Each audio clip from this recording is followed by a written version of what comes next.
تو اسے اللہ تعالیٰ کی اطاعت کرنی چاہیے کہ اللہ تعالیٰ کا کھا رہے ہو اگر تو پھر کام بھی اللہ تعالیٰ والے کرو کہ اللہ تعالیٰ نے کہا ہے کہ نماز پڑھو تو پھر نماز پڑھو، اللہ تعالیٰ نے کہا ہے کہ بے حیائی کے کاموں سے بچو تو پھر بچو، اللہ تعالیٰ نے کہا ہے غیبت سے بچو تو غیبت سے بچو، اللہ تعالیٰ نے کہا ہے کہ چغلی نہ کرو، اگر اللہ تعالیٰ نے کہا ہے کہ بدعنوانی نہ کرو تو ان ساری چیزوں سے بچو، قرآن شریف پڑھو اور نیکیاں کرو، لوگوں کے کام آؤ، یعنی اللہ تعالیٰ کی اطاعت میں زندگی کو بسر کرو۔ دوسرا ادب یہ ہے کہ جو دینے والا ہے اس کا شکریہ ادا کیا جائے اور اس کے لیے دعائے خیر کی جائے، یعنی شکریہ کے الفاظ اور دعائے خیر سب سے بہترین جو طریقہ ہوتا ہے وہ جزاک اللہ خیر، ہم لوگ جزاک اللہ کہہ دیتے ہیں وہ بھی ٹھیک ہے،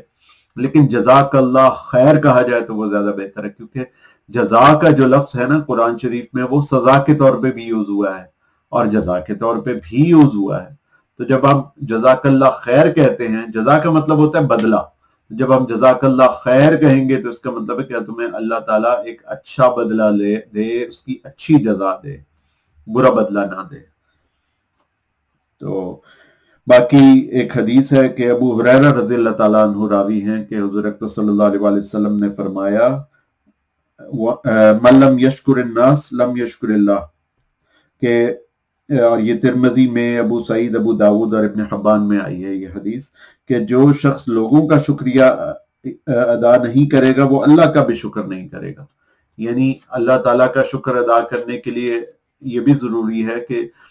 جو شخص آپ کے اوپر کوئی آپ کے ساتھ کوئی نیکی کرتا ہے تو اس کو تھینک یو کہہ دے، جزاک اللہ خیر کہہ دیں، اس کا شکریہ ادا کر دیں۔ تو پھر اسی طرح ایک اور ابن عمر رضی اللہ تعالیٰ عنہ سے روایت ہے اور ابو داؤد اور نسائی کی یہ حدیث ہے کہ جو شخص تمہارے ساتھ بھلائی کرے تم اس کا بدلہ چکاؤ، اگر تم سے یہ نہ ہو سکے تو اس کے لیے دعا مانگو یہاں تک کہ تم کو مکافات کا یقین ہو جائے۔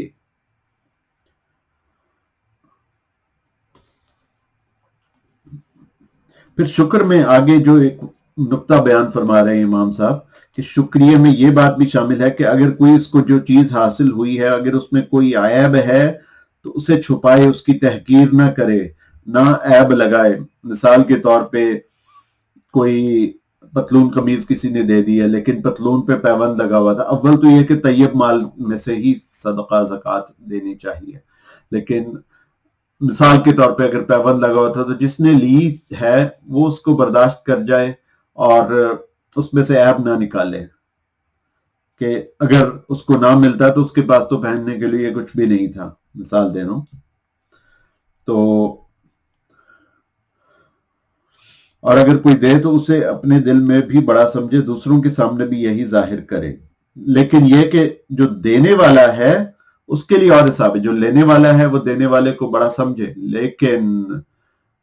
دینے والے کو ہرگز کسی صورت اپنے آپ کو بڑا نہیں سمجھ سکتا، نہ وہ اپنے صدقے کو بڑا سمجھ سکتا ہے، اسے اپنے آپ کو بھی چھوٹا جاننا ہوگا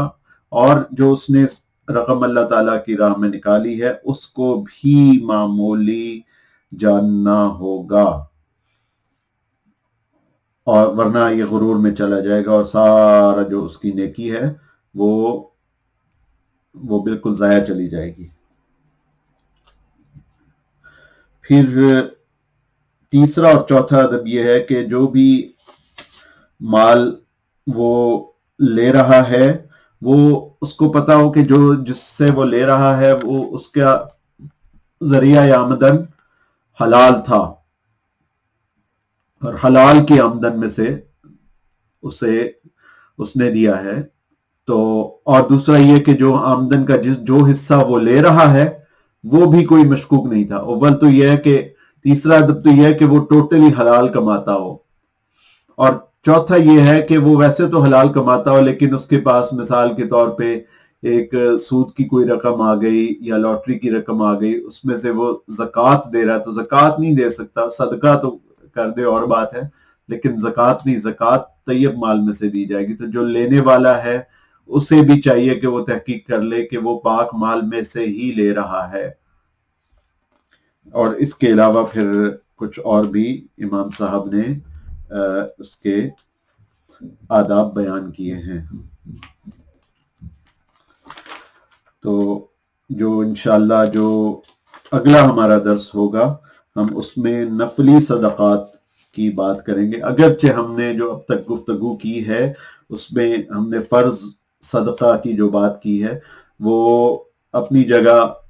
بہت مقدم ہے، اور اس میں یہ ہے کہ اس میں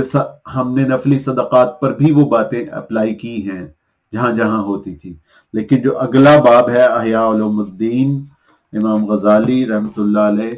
کی کتاب کا، اس میں جو ہم بات کریں گے وہ ٹوٹلی نفلی صدقات کے حوالے سے ہوگی، اور پھر اس کے بعد جو ہے وہ اسرار الصوم کے روزے کے جو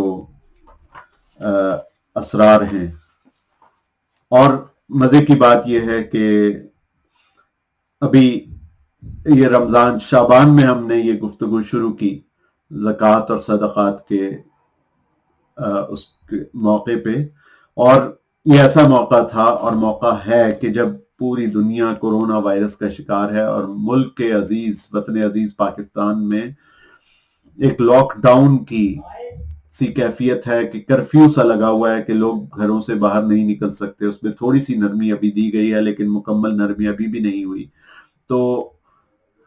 ان حالات میں ہمارا یہ فرض بنتا ہے کہ ہم زکوٰۃ کے مد میں بھی زیادہ سے زیادہ نکالیں اور صدقات کے مد میں بھی زیادہ سے زیادہ نکالیں۔ یہ موقع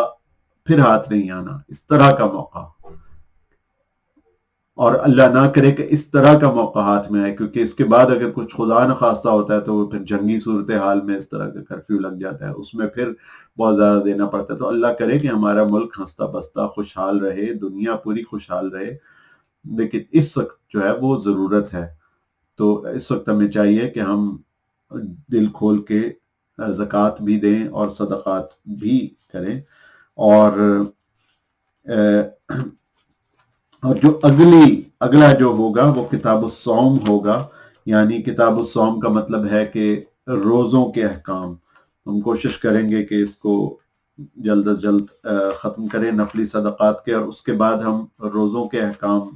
اس کے فوراً بعد شروع کر دیں، تاکہ رمضان شریف کے اندر ہی یہ ٹاپک کم از کم شروع ہو جائے، اور اگر ہو سکے تو پھر یہ ٹاپک جو ہے وہ کور ہوتا جائے، رمضان کے بعد بھی بے شک چل جائے، اور پھر اس کے بعد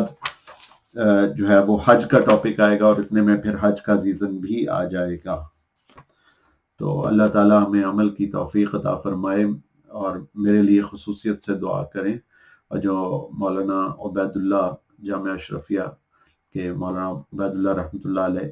فرماتے تھے، اور وہ فرماتے تھے کہ میرے لیے خصوصیت سے دعا کریں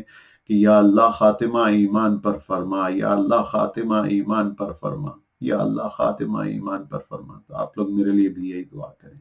کہ ہم سب کا خاتمہ ایمان پر ہو، اور اللہ تعالی ہمیں جنت نصیب فرمائے۔ وآخر دعوانا ان الحمد للہ رب العالمین۔